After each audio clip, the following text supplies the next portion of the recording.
সুপ্রিয় শিক্ষার্থীবৃন্দ, আমি সাম্প্রতিক তথ্য জুলাই বিপ্লব সহ যে ক্লাস নিচ্ছিলাম তার দ্বিতীয় ক্লাস আজকে। আমরা এর আগে 1 থেকে 36টি কোশ্চেন সলভ করেছিলাম। তো আজকে আমরা 37 নম্বর থেকে শুরু করব। তো সেই সাথে আমি বলতে চাই, তোমাদের এই যে সাম্প্রতিক তথ্য থেকে 3 থেকে 4টি কোশ্চেন কিন্তু তোমাদের আসবে। এই জন্য কিন্তু তোমরা এই বিষয়টি অনেক গুরুত্ব দিয়ে পড়বে। আমি চলে যাচ্ছি 37 নম্বর কোশ্চেন।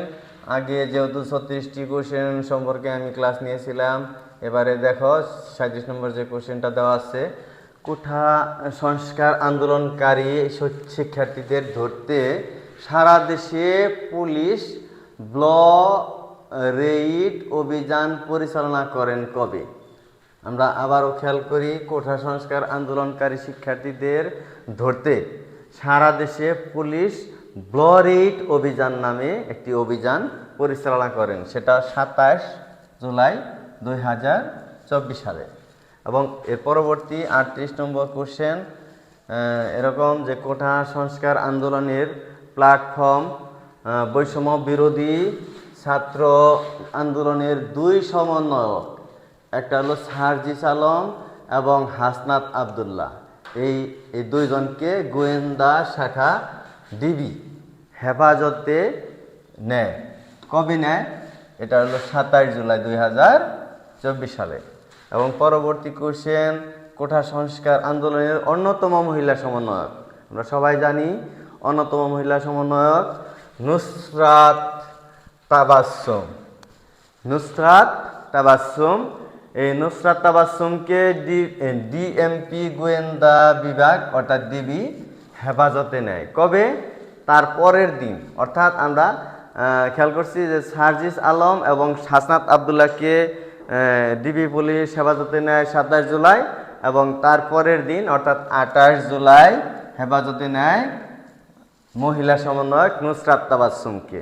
এবং পরবর্তী কোশ্চেন চলে যাচ্ছে 40 নম্বর কোশ্চেন, ডিবির হেফাজতে থাকা বৈষম্য বিরোধী ছাত্র আন্দোলনের 6 জন সমন্বয়ক এই ভিডিও বার্তায় সব কর্মসূচি প্রত্যাহারের কথা বলেন কবে? আবার খেয়াল করি আমরা, ডিবির হেফাজতে থাকা বৈষম্য বিরোধী ছাত্র আন্দোলনের 6 জন সমন্বয়ক ভিডিও বার্তায় সব কর্মসূচি প্রত্যাহারের কথা বলেন কবে? 28 জুলাই 2024 সালে। পরবর্তী কোশ্চেন 41 নম্বর কোশ্চেন, 10 দিন বন্ধ থাকার পর সারা দেশে মোবাইল ইন্টারনেট সচল হয় কবে? অর্থাৎ 10 দিন আমরা জানি যে বন্ধ ছিল, এরপর সচল হয় 28 জুলাই 2024 সালে। পরবর্তী প্রশ্ন 42 নম্বর কোশ্চেন, জামায়াত শিবির নিষিদ্ধের সিদ্ধান্তের জন্য 14 দলের বৈঠক কবে অনুষ্ঠিত হয়? তাহলে আমরা আবার বলবো, জামায়াত শিবির নিষিদ্ধের সিদ্ধান্তের জন্য 14 দলের একটা বৈঠক অনুষ্ঠিত হয়, সেটা হলো 29 জুলাই 29 জুলাই অনুষ্ঠিত হয় জামায়াত শিবির নিষিদ্ধের সিদ্ধান্তের জন্য 14 দলের বৈঠক। এর পরবর্তী কোশ্চেন 43 নম্বর কোশ্চেন, ছাত্র জনতা হত্যার বিচার চেয়ে মুখে লাল কাপড় বেঁধে মিছিল এবং জাতিসংঘ মহাসচিবের বিবৃতি, স্বচ্ছ তদন্তের আহ্বান, আমরা খেয়াল করি, এবং কোঠা সংস্কার আন্দোলন ঘিরে সংঘর্ষে নিহত ব্যক্তিদের স্মরণে সামাজিক যোগাযোগ মাধ্যম ফেসবুকের প্রোফাইল লাল রঙের ফ্রেমে রাঙানো হয়। আমরা খেয়াল করছি ওই সময় ফেসবুকে যারা এই জুলাই বিপ্লবের পক্ষে ছিল তাদের ফেসবুকে সবসময় লাল পোস্ট দেওয়া হয়তো, সেই লাল রঙের ফ্রেমে রাঙানো হয় কবে, কয় তারিখে? আমরা জানি 30 জুলাই 2024 সালে।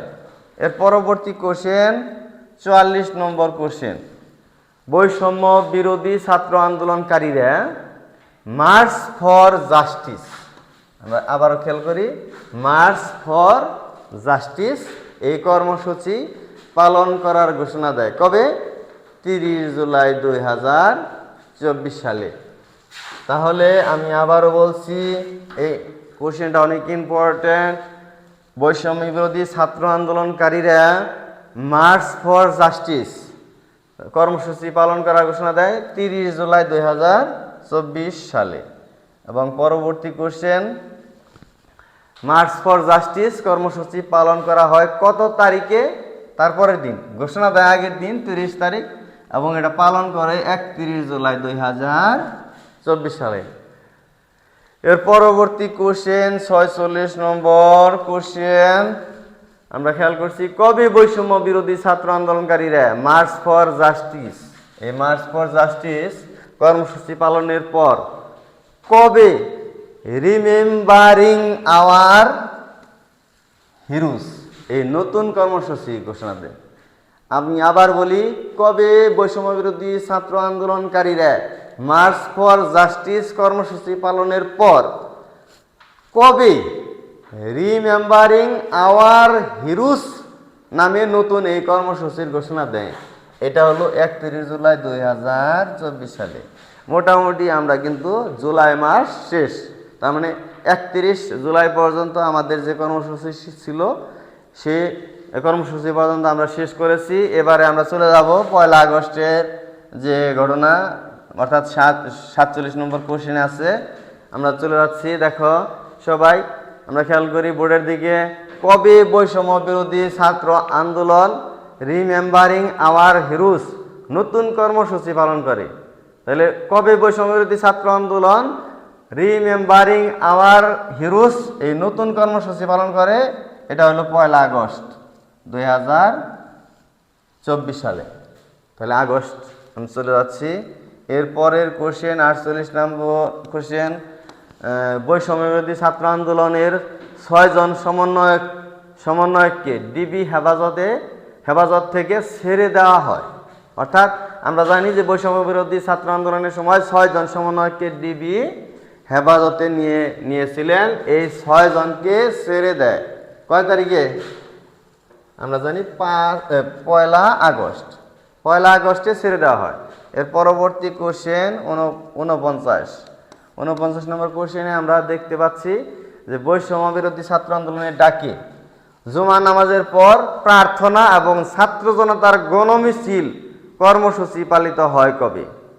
এটা হলো 2 আগস্ট 2024 সালে। তার মানে বৈষম্য বিরোধী ছাত্র আন্দোলনের ডাকে জুমা নামাজের পর প্রার্থনা এবং ছাত্র জনতার গণমিছিল,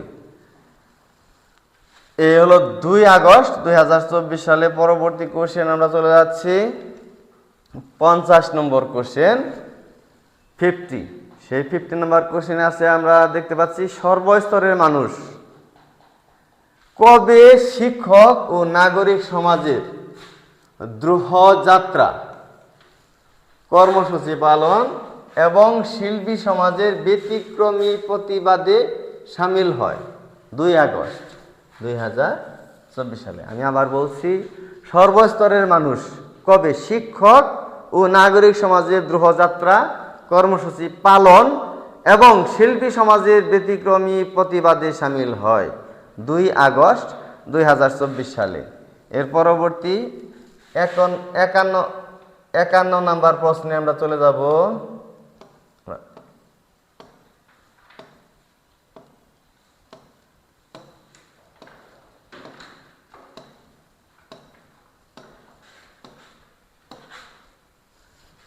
পঞ্চাশ পর্যন্ত আমরা দেখতে পেয়েছি। এবারে 51 নম্বর কোশ্চেনে কি আছে আমরা দেখি, সবাই খেয়াল করি। কবে সরকারের পদত্যাগের 1 দফা দাবি ঘোষণা করে? তার মানে সর্বশেষ আমাদের দাবি কিন্তু 1 দফা হয়ে কোঠা সংস্কার আন্দোলন থেকে সর্বশেষ 1 দফা ছিল, সেটা হলো সরকার পতন। সেই 1 দফা দাবি 3 আগস্ট, আমরা খেয়াল করি 3 আগস্ট 2024 সালে সরকারের পদত্যাগের 1 দফা দাবি ঘোষণা করা হয়। এবং পরবর্তী 52 নম্বর কোশ্চেন, শিক্ষার্থী সহ হাজারো জনতা কবে সরকারের পদত্যাগের 1 দফা দাবিতে ঢাকায় কেন্দ্রীয় শহীদ মিনারে জমায়েত হন? অর্থাৎ শিক্ষার্থী তো আছেই, সাথে হাজারো জনতা সরকারের পদত্যাগের জন্য এক দফা দাবি। সেই কেন্দ্রীয় শহীদ মিনার আমরা জানি, সেই কেন্দ্রীয় শহীদ মিনারে জমায়েত হয় 3 আগস্ট 2024 সালে। পরবর্তী কোশ্চেন আমরা চলে যাচ্ছি 53 নম্বর কোশ্চেন। কবে তৎকালীন প্রধানমন্ত্রী বৈষম্য বিরোধী ছাত্র আন্দোলনের সমন্বয়কদের সঙ্গে আলোচনার প্রস্তাব দেয়? এটা হলো 3 আগস্ট 2024 সালে। এটাও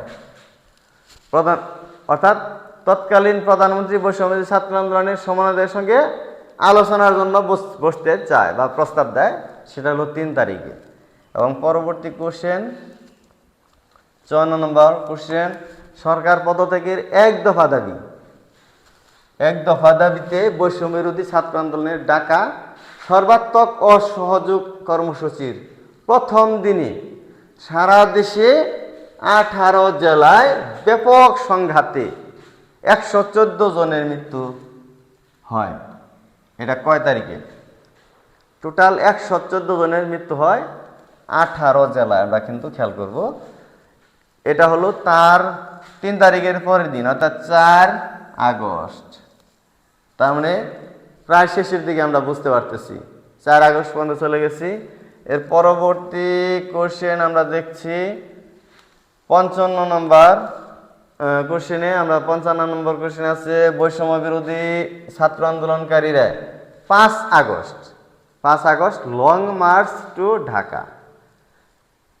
এই লং মার্চ টু ঢাকা খুবই গুরুত্বপূর্ণ কর্মসূচি। এটা ঘোষণা করে 4 তারিখ, অর্থাৎ 4 আগস্ট 2024 সালে। এটা কিন্তু খুবই গুরুত্বপূর্ণ একটি প্রশ্ন। এর পরবর্তী কোশ্চেন আমরা দেখতে পাচ্ছি যে বৈষম্য বিরোধী 56 নম্বর কোশ্চেন। বৈষম্য বিরোধী ছাত্র আন্দোলনের আহ্বানে লং মার্চ টু ঢাকা কর্মসূচিতে যোগ দিতে বিপুল সংখ্যক ছাত্র জনতা ঢাকামুখী হয়, সেটা হলো 5 তারিখ। আমরা অনেকে ওই সময় খেয়াল করছি যে অনেকে টিভিতে দেখেছে, অনেকে হয়তো সরাসরি দেখেছি। 5 তারিখে মানে সকল জেলা থেকে বিপুল সংখ্যক ছাত্র জনতা ঢাকামুখী হয়, সেটা হলো 5 তারিখ, অর্থাৎ 5 আগস্ট 2024 সালে। এবং পরবর্তী 57 নম্বর কোশ্চেন। জুলাই বিপ্লবে শেখ হাসিনা সরকারের পতন ঘটে। আমরা জানি সবাই সেই 5 আগস্টে কিন্তু শেখ হাসিনার পতন ঘটে। এবং পরবর্তী কোশ্চেন আমরা দেখি 58 নাম্বার প্রশ্ন। শেখ হাসিনা পদত্যাগ করে দেশ ছাড়েন কবে? একই দিন, যেহেতু ওই সরকারের পতন ঘটে আমরা জানি, ওই দিনই সে দেশ থেকে ভারতে চলে যান, অর্থাৎ বাংলাদেশ ত্যাগ করে ভারতে চলে যান এই 5 আগস্ট 2024 সালে। 59 নম্বর কোশ্চেন আমরা দেখতে পাচ্ছি, সেনা প্রধান জেনারেল ওয়াকার উজ্জামান। আমরা জানি এই সেনাবাহিনীর প্রধান জেনারেল ওয়াকার উজ্জামান অন্তর্বর্তীকালীন সরকার গঠনের ঘোষণা দেয় ওই দিনই, অর্থাৎ 5 তারিখে। যখন শেখ হাসিনা সরকার পতন হয় ওই দিনই জনগণের উদ্দেশ্যে এই ওয়াকারুজ্জামান ভাষণ দেন এবং সেই ভাষণের মাধ্যমেই উনি অন্তর্বর্তীকালীন সরকার গঠনের ঘোষণা দেন, সেটা 5 তারিখ। আমরা মনে রাখতে পারি খুব সহজেই। পরবর্তী কোশ্চেন 60 নম্বর কোশ্চেন। সরকারের পতনের পর বৈষম্য বিরোধী ছাত্র আন্দোলনের নেতারা কবে অন্তর্বর্তীকালীন সরকারের রূপরেখা ঘোষণা করে? ওই একই দিন, আমরা জানি 5 আগস্ট 2024 সালে। পরবর্তী কোশ্চেন, রাষ্ট্রপতি মোহাম্মদ শাহাবুদ্দিন আহমেদ কবে দ্বাদশ জাতীয় সংসদ যে নির্বাচন হয়েছিল এই সংসদটা ভেঙে দেয়? যেহেতু আমরা সবাই জানি যে 5 তারিখে সরকার পতন হয়েছে, তার পরের দিন অর্থাৎ 6 আগস্ট রাষ্ট্রপতি এই দ্বাদশ জাতীয় সংসদ ভেঙে দেয়। আমরা খুব সহজে মনে রাখতে পারি ইনশাল্লাহ। এর পরবর্তী কোশ্চেন, প্রিয় শিক্ষার্থীরা আমরা প্রায় শেষের দিকে চলে আসছি। 62 নম্বর কোশ্চেন, বৈষম্য বিরোধী ছাত্র আন্দোলনের সমন্বয়কদের বৈঠকে নোবেল বিজয়ী ডক্টর মোহাম্মদ ইউনূস। আমরা জানি সবাই সেই ডক্টর মোহাম্মদ ইউনূসকে অন্তর্বর্তীকালীন সরকারের প্রধান উপদেষ্টা করার সিদ্ধান্ত নেওয়া হয়। আমরা সবাই জানি সেটা হলো 6 আগস্ট। যেহেতু সরকার পতন হয়েছে 5 তারিখ, তারপরের দিনই আমাদের ডক্টর ইউনূস অন্তর্বর্তীকালীন সরকারের প্রধান উপদেষ্টা হিসেবে সিদ্ধান্ত নেওয়া হয়। পরবর্তী কোশ্চেন, 63 নম্বর কোশ্চেন, ডক্টর মোহাম্মদ ইউনূস বাংলাদেশের উদ্দেশ্যে ফ্রান্সের রাজধানী প্যারিস থেকে রওনা দেয় কবে? তার মানে আমরা খেয়াল করি যে উনি কিন্তু তখন দেশের বাইরে ছিলেন। ডক্টর মোহাম্মদ ইউনূস বাংলাদেশের উদ্দেশ্যে তখন ফ্রান্সের রাজধানী যে প্যারিস, এই প্যারিস থেকে বাংলাদেশের উদ্দেশ্যে পরের দিন, যেহেতু তাকে 6 তারিখে অন্তর্বর্তীকালীন সরকারের প্রধান উপদেষ্টা করার সিদ্ধান্ত নেওয়া হয়, পরের দিন উনি আমাদের এই বাংলাদেশে ফিরে আসে, অর্থাৎ রওনা দিয়ে আসে 7 আগস্ট 2024 সালে। এবং পরবর্তী কোশ্চেন, কবে নোবেল বিজয়ী ডক্টর মোহাম্মদ ইউনূসের নেতৃত্বে অন্তর্বর্তী সরকার গঠিত হয়? তার মানে যেহেতু 7 তারিখে উনি আসে দেশে, পরের দিন এই সরকার গঠিত হয়, অর্থাৎ 8 আগস্ট সরকার গঠিত হয়। আমরা খেয়াল করছি। এর পরবর্তী কোশ্চেন, ফ্রান্স থেকে ঢাকা বিমানবন্দরে নোবেল বিজয়ী ডক্টর মোহাম্মদ ইউনূস এসে পৌঁছান 8 আগস্ট। আমরা জানি যে অন্তর্বর্তী সরকার গঠিত হয় 8 আগস্ট এবং উনি পৌঁছানো 8 আগস্ট। এই 65 নম্বর কোশ্চেন। এর পরবর্তীতে চলে যাচ্ছি আমরা 66 নম্বর কোশ্চেনে।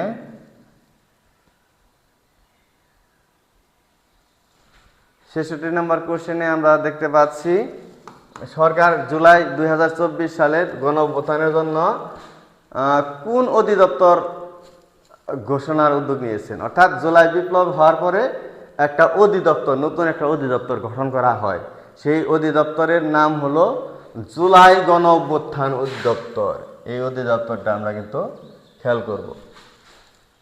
তো আগে ছিল মুক্তিযুদ্ধ অধিদপ্তর, এরকম এটাও ওইরকমই একটা অধিদপ্তর, যে জুলাই গণঅভ্যুত্থানে একটা নতুন অধিদপ্তর গঠনের উদ্যোগ নিয়েছে। আচ্ছা, যা হোক, এটা আবার কোন মন্ত্রণালয়ের অধীনে থাকবে সেটাও আবার এখানে উল্লেখ আছে। আমরা খেয়াল করি কোন মন্ত্রণালয়ের আওতাধীনে থাকবে এই জুলাই গণঅভ্যুত্থান অধিদপ্তর, সেটা হলো মুক্তিযুদ্ধ বিষয়ক মন্ত্রণালয়ের আওতাধীন। অর্থাৎ মুক্তিযুদ্ধ বিষয়ক যে মন্ত্রণালয় আছে ওইটার আওতাধীনই কিন্তু এই অধিদপ্তরটি থাকবে। পরবর্তী কোশ্চেন, 68 নম্বর কোশ্চেন, আমরা খেয়াল করি কবে সরকার ছাত্র জনতার গণঅভ্যুত্থান, শহীদ এবং আহতদের প্রথম ধাপের খসড়া তালিকা প্রকাশ করে? এটা অর্থাৎ ছাত্র জনতার গণঅভ্যুত্থান, শহীদ এবং আহত কে কে হয়, এটা প্রথম একটা ধাপের খসড়া তৈরি করে। এটা হলো 18 তারিখ, অর্থাৎ 18 ডিসেম্বর 2024 তারিখে। এবং 69 নম্বর কোশ্চেন, এটাই লাস্ট কোশ্চেন। আমরা খেয়াল করি জুলাই গণঅভ্যুত্থান অধিদপ্তরের যে প্রতিষ্ঠা, এই প্রতিষ্ঠায় সরকারের কি উদ্দেশ্য ছিল? সরকারের উদ্দেশ্য ছিল এরকম যে জুলাই গণঅভ্যুত্থান অধিদপ্তর প্রতিষ্ঠায় সরকারের উদ্দেশ্য হলো জুলাই গণঅভ্যুত্থানের ইতিহাস ও স্মৃতি সংরক্ষণ। অর্থাৎ যে আমরা পরবর্তীতে যারা এই পরবর্তী প্রজন্ম আসবে তারা হয়তো এই জুলাই বিপ্লব সম্পর্কে জানতে পারবে না, যে কারণে এরকম একটা নতুন একটা অধিদপ্তর গঠন করা হয়েছিল।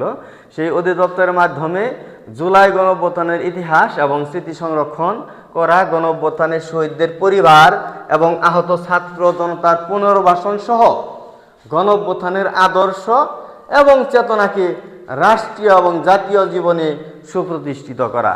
এই হলো মোটামুটি আমরা খেয়াল করি যে জুলাই গণঅভ্যুত্থান অধিদপ্তর, যে এই অধিদপ্তর প্রতিষ্ঠার উদ্দেশ্য।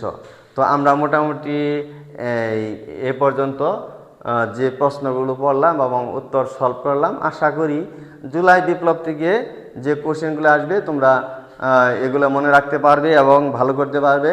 এবং পরবর্তী ক্লাস দেখার জন্য আমি আমন্ত্রণ জানিয়ে আজকের মতো শেষ করছি।